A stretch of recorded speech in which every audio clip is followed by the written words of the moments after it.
graduation. So from pure skill to pure and technical skill with some little scientific knowledge, and then to a skill combined with technical with more scientific knowledge in order to be able to change materials and tools in order to meet the needs. So if you look at that trend, then you see the importance of these three types of education as it relates to development. And I'm not the only one saying this. Even professors, more erudite professors than me, have said it in the past, which I'm going to show you. Now, importance of vocational, technical, and technological education. It is the bedrock of development. So because this is a technological world, no doubt about that. And without acquisition and mastery of this kind of education, so development will not be there. Because what is development? So development is the ability of the government to provide jobs.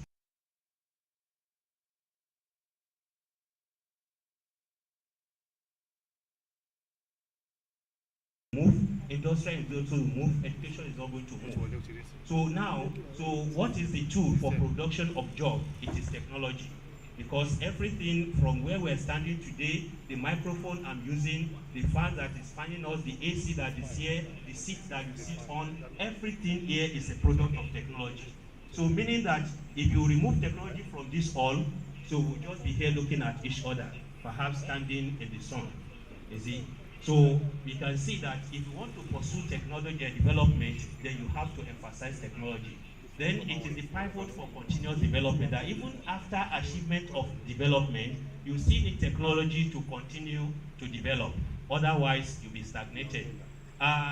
This, was brought forward by, Professor Joseph Stiglitz, the Nobel laureate winner of 2001. In which the work that earned him that Nobel laureate in economy is that he was able to prove that out of all the indices of development in the world, the technology was the major contribution to development in the world. And it was for that purpose that he was awarded the Nobel laureate for 2001 in economy. So you can see from there that it shows that taking it from about 40, 30 years back, then technology has been the key engine for development all over the world. And any nation that refuses to do that, it is at its own peril. So then we also know of President Trump's policy on moving jobs back to America. So he said, why are their companies relocating to China? That their people need job, and then it has to go back. But there was something that he missed out. That why are the jobs in China? And the rest of us too miss out this, because all our thinking is that because China has the world, is the most populous country in the world, that the labor is very cheap there, which is very wrong. Maybe you are talking of 70s, 80s, 90s. Today, China labor is not cheap. But what is in abundance in China that is making everybody to go there is, one key factor of technological development, which is ability to manipulate tools. The tools that are used in carrying out things in technology, the Chinese people are the largest in terms of population of people that knows how to use tools and manipulate it in order to get any product out of whatever they want. So, and that is why you must have noticed on the social media that you see so many very large infrastructural projects being embarked upon in China. So that is not because they have the money. It is because they have the people with the right skill, to manipulate the tools. And, they must have been producing the tools themselves. This will not be understood very well, by non-engineers. So because, when you talk of the importance of tools, it is somebody that has, been in it and has seen it that will understand it better. Let me give you an instance. In 1997, I wanted to work on a project, and the project needs what we call thermistor. You see, so it's a temperature control resistor. You see, and at that time, it took me, about 3 months to send, to Japan to get me that kind of thermistor, so which I want to use in Nigeria. And I have to buy in excess in case one spoils, so that I will not waste another 3 months to send for another one. You see, so and that is because we do not have, the wherewithal to produce those kind of things here. So you can now imagine that if myself and somebody in Japan are competing for the work, then it will have finished 3 months ahead of me. So because the things are available there. And going forward, if you think of any other new thing, then how do you get it? You see, if you do not have the right tools to produce it. So, and that is why China, will continue to lead until the rest of us learn, how to, make provision, for those things. So it is these tools, the abundance of people with the right skill, for tool handling and tool manufacturing in China, that is making the companies to go there, not the population and the labor, the cheap labor that we all think. And that is why, despite President Trump's position, so it cannot meet up with China, because the companies knows why they went to China. It is not because of what it is. So then we also say that why did the Chinese government converted many universities to polytechnic? You must have heard that, you see, and that is very intriguing, because in the Western countries they converted polytechnics to university polytechnics. You see, I was a staff of Federal Polytechnic Bauchi, up to 2003, and in 2000 our rector was part of the rectors that was taken to the East African countries, by the MBTE to go and see, the polytechnics there. And he came back and called us into a hall like this and told us that, look, you see, polytechnics here, they have followed what is happening in Europe, and they have changed, from being polytechnic to polytechnic university. You see, so now China has given us another thing that we need more of polytechnics than universities, and then it now takes university back to being a polytechnic. So why that, if not for the importance of vocational, technical, and technological education to the current world development? So that is another one. Then technical subjects and develop, subjects support and develop creative thinking. So this is another thing that why we should focus on the importance of it. And finally, on this slide, we say technical, vocational, and technological education help to solve the problem of unemployment and reduce the number of people who depend on government for work. You see, today, every graduate want to work for government or for an organization, which is, the problem we're having today, that everybody depends on the existing job. Nobody is creating job. And technological education is meant to make people to be self-reliant. Meaning that if you pursue it very well, we teach the right skill, we have the necessary things there, then our graduates are not supposed to be job seekers. They should be job creators. Now, challenges of technical education continues, and we want to now see what are the main things that has led to these serious challenges we have. We can see that we have decreasing significance of technical and vocational education in Nigeria. When I was growing up, we know that there are vocational colleges or schools, technical colleges, and then later on we have the polytechnics. But today, you go around Nigeria, even the existing technical colleges are not functioning properly, and there are no creation of others. And this is very disheartening in the hard commercial. You see, so this was the arrangement of the 6334 system of education. But today, so go to the schools, you will not see this distinguishing line. For people to be able to graduate into technical colleges and polytechnics, so there will be no. So it is just art and science you have today. You see, and that is why we're here crying that technical education is suffering. Now we come to this and say that what are the, you know, problems that has besieged, you know, technical and vocational education that needs to be taken care of. The first thing, of course, is poor funding. So then we have inadequate facility, both qualitatively and quantitatively. Then we have non-availability of adequate human capacity. You see, there is one thing that's happened to the Polytechnic, and we have to say it now. In the past, before somebody comes to lecture in the Polytechnic, is, you know, supposed to have had some industrial experience. Is either himself a product of the Polytechnic who will be taken as an instructor or technologist, and then the university products are supposed to have some industrial exposure, so before coming in. You see, but as time goes on, we begin to value masters and PhD degrees, you know, for Polytechnic lecturers, to the extent that what we now have is, you know, lecturers lecturing in Polytechnic from classroom to classroom.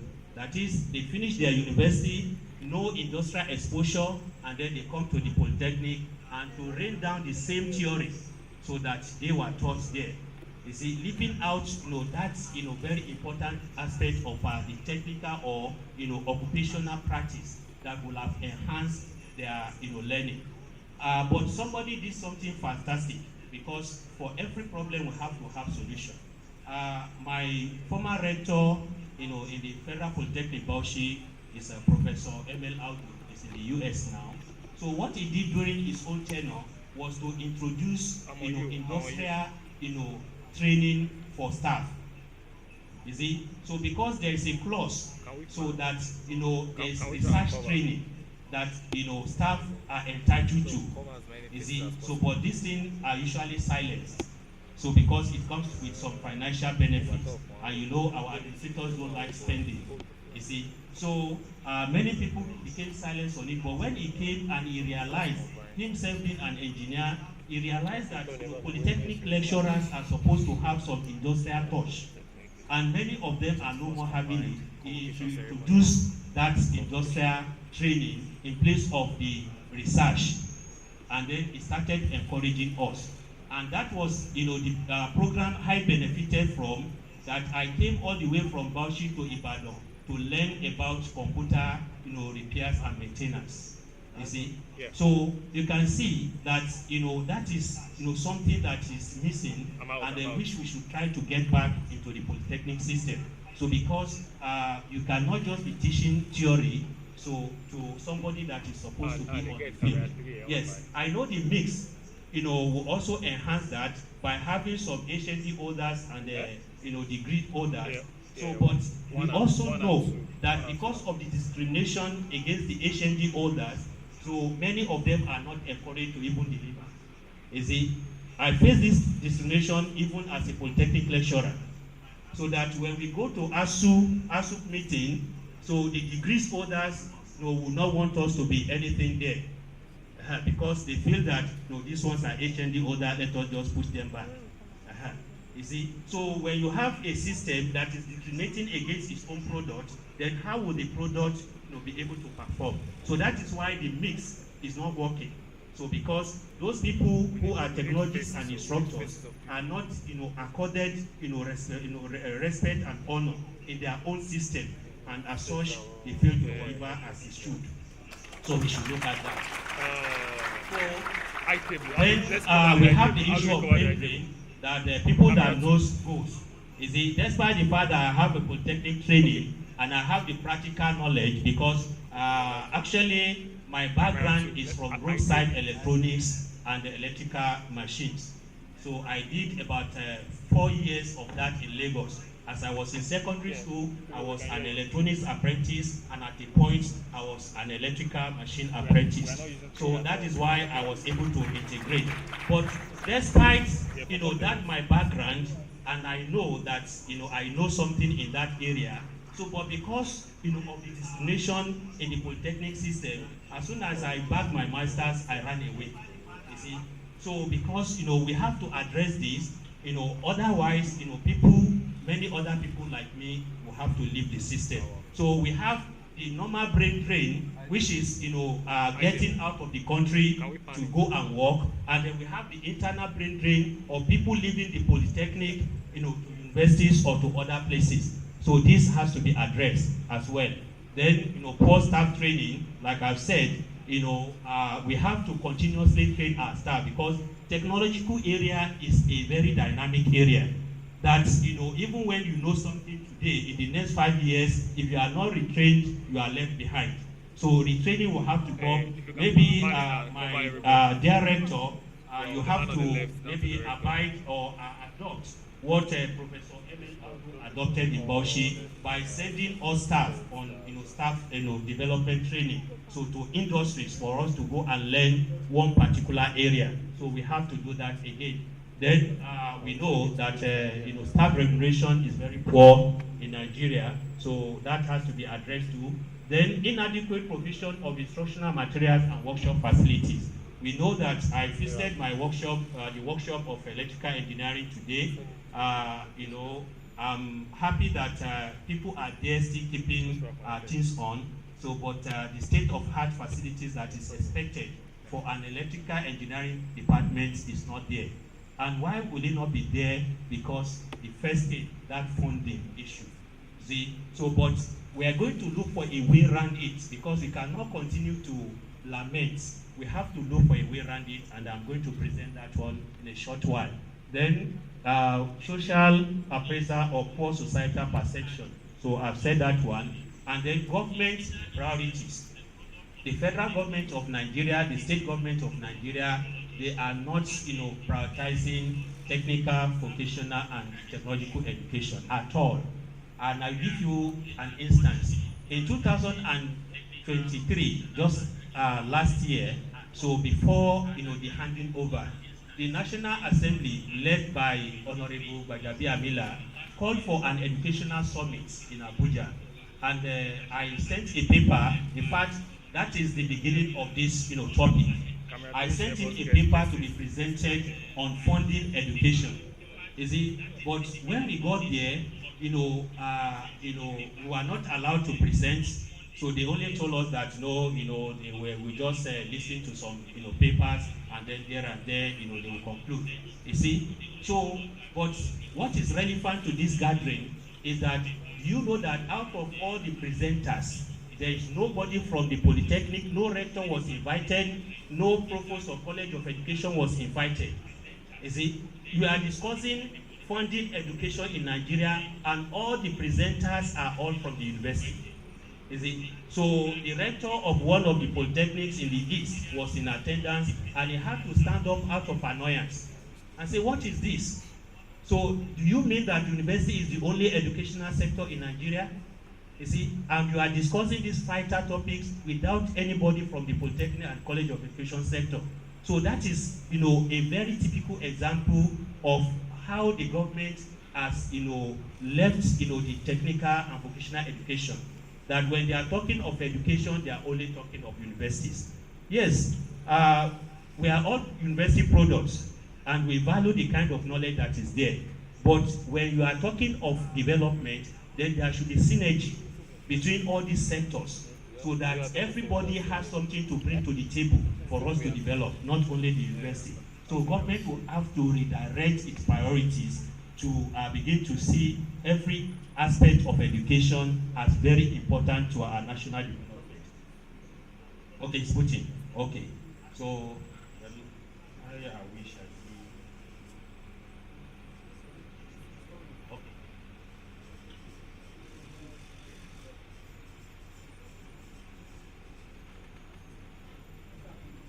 Okay, yes.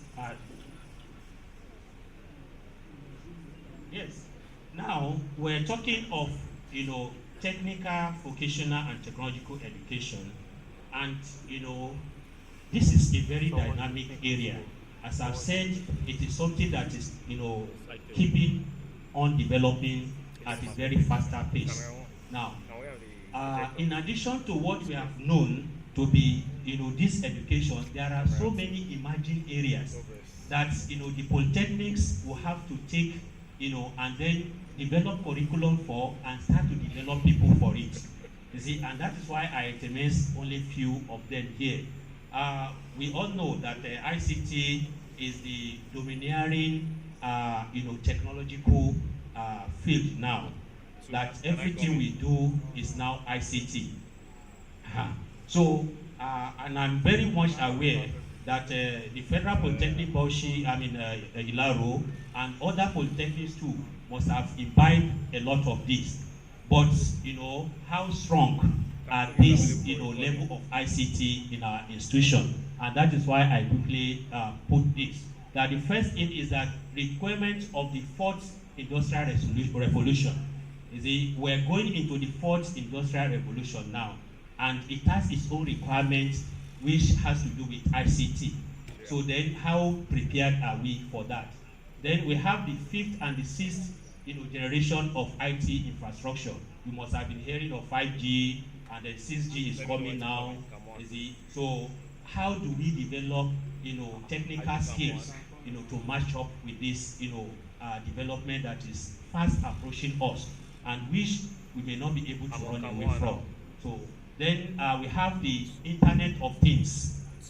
That is the one that we're currently having. And then very soon we're going to have what is the Internet of Senses. You see? So the Internet of Things relies on two of our senses. That is hearing and seeing. And that is why today, so you can hear somebody calling you from far, then you can see somebody from afar. So, but what about our other senses of, other senses, which is feeling, smelling, and tasting? So these other three senses are going to be incorporated into the phone. That, before you make an online shopping for food, you can smell it. That is, you have the aroma and you can taste it.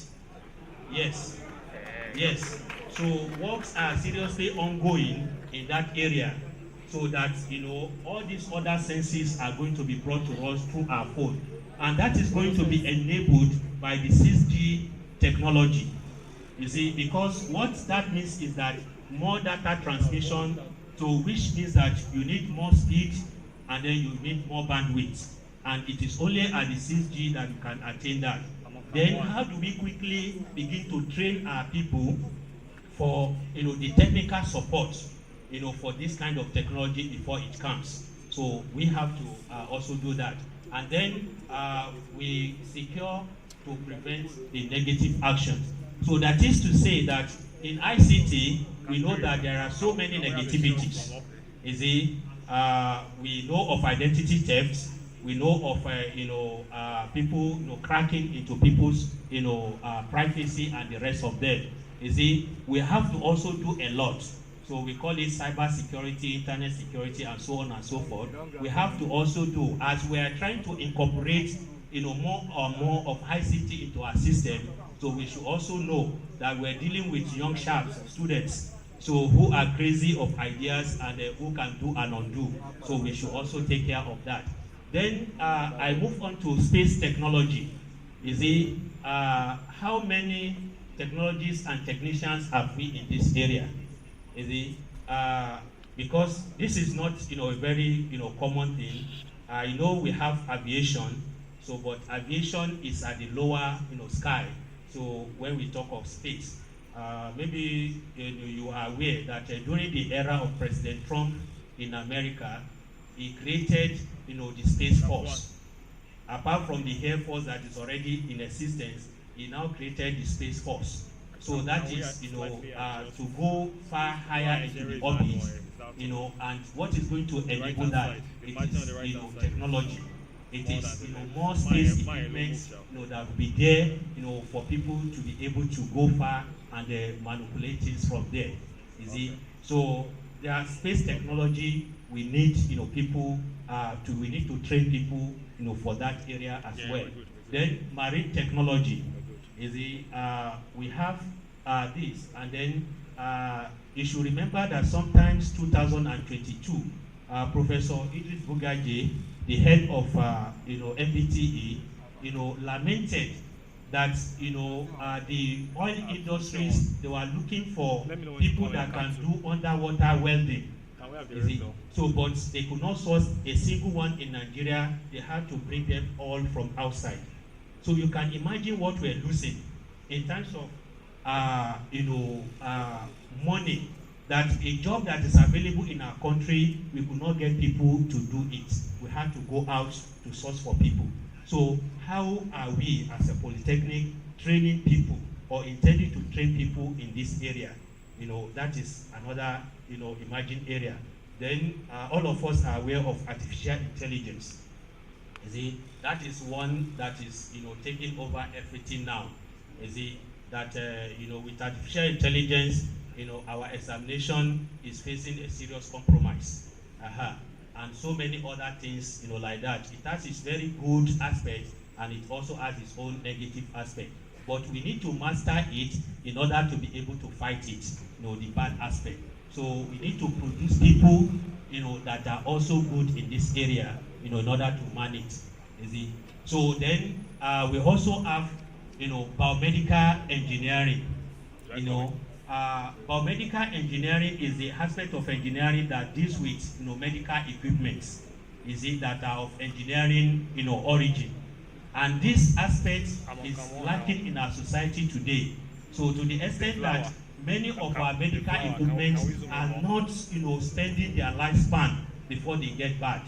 Because one is that you need very good people with vocational skill to handle them, to manage the equipment in terms of operation, and you need very good technical, skill in order to maintain them when they get faulty. So this is lacking, and that is why when you go to our big hospitals, so you see that most of these machines are, not working. You see, Nigeria has about 7 cancer centers. You see, at some points, only of them are partly functioning. You see, so that, the other 5, all the MRI machine, the CT machine, and all other things that are used, for diagnosing cancer, they were not working. And then to get the experts to come and do it, you need to import them. And they will have to charge you very, very high. And then after repairing it, how many months will it take to get back again? You see, so these are issues, our development will not be stifled, and then our money will not be taken out, to some experts. So these are the ones that we have to add, to the pool of already deprived, technological knowledge that we have in Nigeria, and then, we now look at them holistically, for the aspect of funding. So why I brought this one is that, while we're thinking of funding, don't let us just think of the existing ones. So we should know that there are upcoming ones that are very needed in our society and has to be funded as well. So that is, on the aspect of, emerging areas.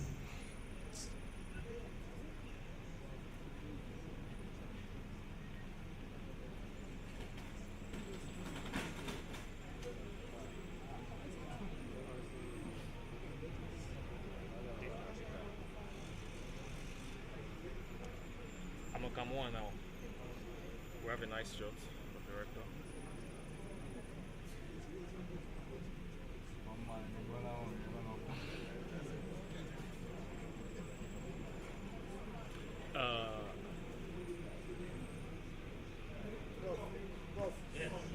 Okay. Now, talking about funding, having laid this, foundation of the existing and the upcoming one, then, let us now address the issue of funding.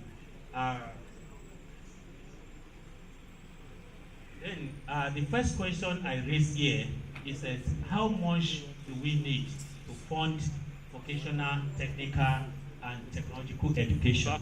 So because, I somehow find it appalling that whenever we're talking of funding, we'll just be saying funding, lack of funding. Without actually coming home to the fact that how much are we looking at. So because, maybe if it is just a few billions, then we may not have to be crying. So, but by the time we know the actual figure, then we have to mobilize every resources if the figures are too, much for us, to get. So now that is why I brought up the issue of how much. So do we really need?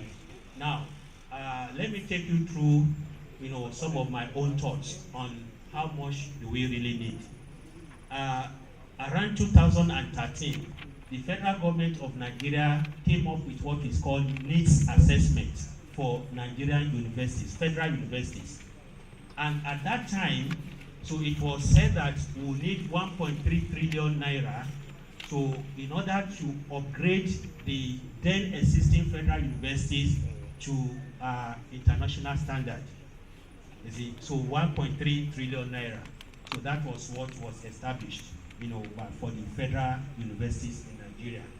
Now, coming from there, I know that as at then, we have less number of polytechnics compared to universities, that's federal universities and federal polytechnics.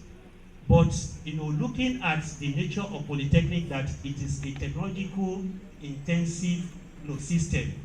And when we talk of technological intensive system, you are talking of, machines and machineries. So meaning that, if the amount that is needed for the universities to be revived, if we're not careful about it, we may have to need more in order for the polytechnic to survive, because every department relies on one, equipment or the other. Unlike the universities, whereby you can establish some departments just having books in the library. Is it? So you cannot do that for polytechnic. So now, if we say, on a comparative level, that we need that same amount for the federal polytechnics in Nigeria, is it? And then we come to now say that for vocational and technical education, is it, we have also to revive our technical colleges and vocational schools, which are already there.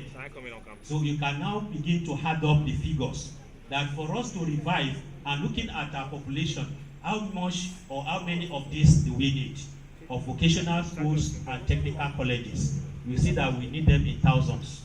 Now, for us to establish thousands of vocational schools and technical colleges, together with the existing polytechnic and coupled with the state polytechnics, then your mind begin to sink in the amount of money that will be needed, to revive, vocational, technical, and technological education.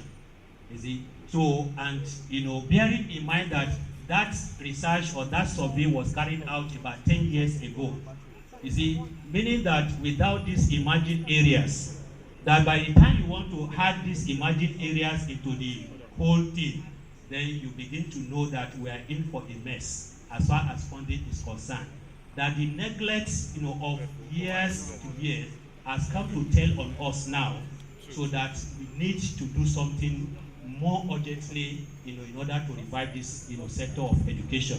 So I leave it to your guests, to know how many trillions, will be needed. But my guess is that it will have to be a double-digit trillion. You see. Now, for this kind of double-digit trillion, how do we go about it? And that is why I come up with the traditional view and the emerging view. The traditional view of funding education has been that the government should do it. You see? And, let me say, categorically that I believe in that, but with a modification. You see? So because one is that the world is dynamic. If governments, are doing it in the last 50, 100 years, so, looking at so many things happening in the world, are we supposed to still stand at that same position and say that government must do it? However, I'm not saying that that responsibility should be taken off the government. I'm just saying that let us think of other ways, so by which we can fund. And of course, I'm very much opposed to, charging exorbitant school fees, because that is where most of our administrators used to run to. When they say, okay, how do we generate IGR, increase school fees? I'm also opposed to that, because as you must have seen from my profile, I'm from a very poor background. You see, the background the Yorubas we call Atapata Dide. So I should not be here advocating for higher school fees, because if that is the case, I shouldn't have been, anything. You see. So now, how do we go about it? That if we're saying that the world is dynamic and then the traditional view cannot be sustained, Then how do we go about it? Then I first of all come in this slide, looking at the areas, that we all know that, people used to have, in generating more funds for the tertiary institutions. And the first one is endowments. You see, in the endowment, it is not new, and that is why I brought those two, items there. You see, some of us might have heard of the woman called Fatima Alfiri. You see, that is the woman that used her own wealth to establish what is now known as the first university in the world. So, which is the university that is named Al-Qur'an, Al-Jami'at Qur'an in Morocco. Fes is the name of the city in Morocco. So that is the place. It was a seminary or Islamic theology center, you see, and later became the first university in the world. But it was due to an endowment from a woman, not the government. You see, and I think at this point, let us give a round of applause to our women. Yes. So because a woman has done this one to the whole world, you see, so it is, and this is in a society we usually look down on them as less, to us. So, but we can see that today you call me a professor, so, and it is from the money of a woman. Now, another family, which is heavily supported by the wife, is the Stanford family that established the Stanford University in America in the year 1885. You see, so there are couples who lost their son at the age of 15, and they felt they should do something in memorial of their son. Then they went to Harvard University, and when they, because the guy was, a student of Harvard, they went to Harvard University and spoke with the VC that they wanted to erect, a building in memorial of their son. The VC told them that how can we be having memorial, buildings for every student that died, you see, that one is not acceptable. So then, in the course of discussion, he now had to tell them that the way he was looking at them, because they were just very simple couple. You see, he felt that they do not even have the money to build what they are saying. He now said that, do you know how much it costs to build all these facilities? Then he started mentioning them and then adding them up. So it was then the woman, now spoke silently to her husband that if this is the amount that is, needed to establish this university, I think we should do our own. You see? So you can see another important role played by a woman there. You see? So please, another round of applause for our women. You see? And that was the reason why they worked out and they went and established, their own university. So which is called and it was for free because it was in memory of their own lost son.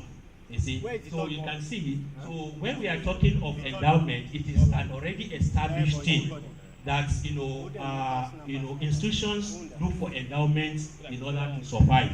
So that is another area that, our technical, vocational, and technological institution should also look into. Then industries also, bring in money in order to assist in some specialization that is relevant to them. So, but of recent, the trend has even changed that we now have universities that are, based on industry. So you now have what you call the infrastructural university. It's already existing in some places, and I learned that Goche wanted to build one, some times ago. I don't know how far that is true in Nigeria. So then you have, universities that are specific. University of Petroleum, University of Electricity, University of, this and that. You see, they are now available. So meaning that industries can also come, either donate, to the existing institutions or create their own, universities and polytechnics, for them to be able to train people for themselves first and also for the labor market. So then we have the alumnus donation. You see, and I'm happy today that while I was on the I-table, something was mentioned of the Alumni Association of the Federal Polytechnic, Ilaro. So I'm really happy and I'm very much, ready to be part of you, despite my distance, up there. Yes, one of the reasons for the establishment of Alumni Association is to help their institution, in some areas of need, and one of them is in finance, and financial raising of funds. So I believe the alumni association will also come to this rescue. Then the training institutions themselves, I'm now talking of the vocational, technical, and technological training institutions, that we have to do something. You see, we're already doing something, but I'm coming to tell you more that has to be done. In this slide, I'm just showcasing what is already being done in maybe in this place and some other places.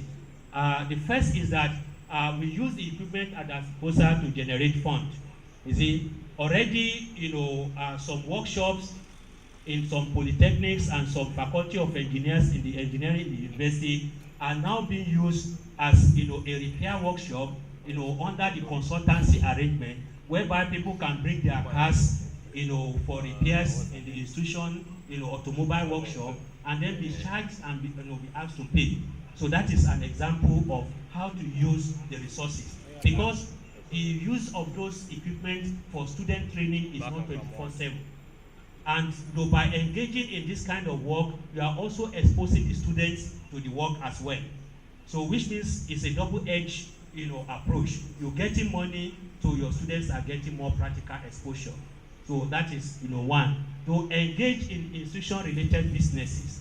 You see, why I said institution-related business, why not just business? You see, at times, I used to deride our universities, polytechnic, and colleges of education. Anywhere you go now, you see, University of Maiduguri Pure Water, University of Maiduguri Bakery, University of Uyo, bottled water. So I feel that this is too small, for we as institutions to engage in. You see, and also these are not university-related or institution-related businesses. You see, why can't we think of something more better and more related, so that our students will be gaining from there as they are having their training? You see, so like, let me give you an instance that I know of a university, outside Nigeria that has 7-star hotel. 7-star hotel. If you know how the ratings are, most of the hotels you see here in Abuja, Lagos, they are 5 stars. So 7-star hotel, a university holds it. And you can know what that one will do to catering and hotel management, tourism, all these departments. They will benefit from this kind of investment, you see, practically. So these are the kind of things I'm thinking, that when we're talking of institution business, so we should be thinking of something that will benefit a lot of our students. So not just, the kind of, small business that should be left for the people to benefit from. Then produce products for the consumer market. You see, when we have these kind of things, then we should target the consumer market. What are we lacking? And at this point, let me also say that I'm very, very impressed with what the rector said this morning, that this polytechnic has already produced an electric tricycle. You see, please, a round of applause for this polytechnic. You see, so because this is, what is needed in the market today. Many people cannot ride their cars again because of petrol. You see, and now, so what we should be thinking is, what can we ride that will not, consume much money, from us. You see, so when we are thinking of, things, let us think of the consumer market. What is needed? What are the people in need of? And let us solve it. And that is when we'll be more appreciated as an institution, so than just, producing students, which is of course a very good thing. Now, emerging issues. So these are the main, problem of the technical, vocational, and technological education. So the first thing is, continuous decline. We have been on a, very, steep, decline for a very long time. You see, we said from 1978 to 2024, 46 years of continuous decline. So you can see that it is immeasurable. Need for state of emergency on education. That is, if we want to stop this decline, then there is need for the government of Nigeria to declare a state of emergency so that we'll be able to look at the problem holistically. We're looking at funding now, but there are other problems that are, bedeviling the educational system, so which has to be looked into. Then I say active participation of polytechnic and people like us. So I'm relying on my experience of 2023 when we were called for an educational summit and polytechnic and colleges of education were absent.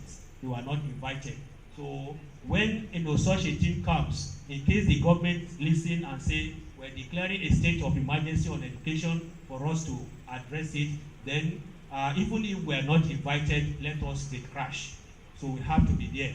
Otherwise, we'll do something and after a few years we know that it will not work. Because by the time you leave technological education behind, you are going nowhere. So that is the fact. Then poor policy. So we know that the Nigerian policy on technical education is one of the oldest in the world. So as I've told you here this afternoon, in the 90s and 80s, the polytechnics in Europe or in the Western countries have transformed to polytechnic policy, so that is not working, in the face of global challenges. So then we have the, yes. So and then in Nigerian university, there was a time, to even see a kind of nonchalant attitude, of the Nigerian government to polytechnic. There was a time, I think, maybe about 10 years ago, when they are mounting, merging polytechnics and universities together. And a university just declare the polytechnic close to it as part of it, without even waiting for the government to bring out the blue or the white paper on it.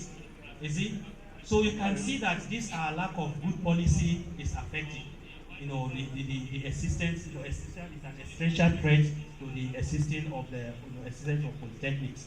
Then, which is the main focus of today, is one of the areas of emerging issues that we have to address.